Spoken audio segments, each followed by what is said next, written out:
Welcome to the Learning Pines YouTube. We hope this video helps. You'll begin by confirming your cellular data and plan allow tethering. This is the reason the hotspot option appears. Once done, open Settings and jump straight to Personal Hotspot or Cellular, then Personal Hotspot to enable it. Turn on Allow others to join and set a clear, strong Wi-Fi password so other devices authenticate. This initial step both secures your connection and makes the iPhone discoverable, which saves time when you connect laptops, tablets, or friends' phones. Now connect a device.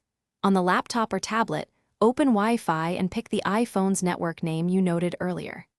Enter the password, or if using a Mac or iPad with the same Apple ID, use Instant Hotspot for password-free pairing. This is faster and more seamless.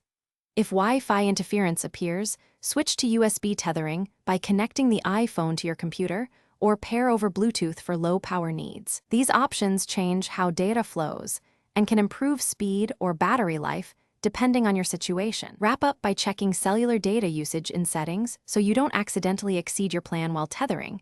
This explains why occasional monitoring matters. If a device won't join, toggle the personal hotspot off and on, or restart the iPhone to clear transient errors. Make sure Bluetooth and Wi-Fi radios are active. As a last resort, reset network settings. This removes saved networks and passwords, but often resolves stubborn connection faults. That single troubleshooting tip usually fixes the majority of tethering issues. Thanks for watching. Consider subscribing if we helped you.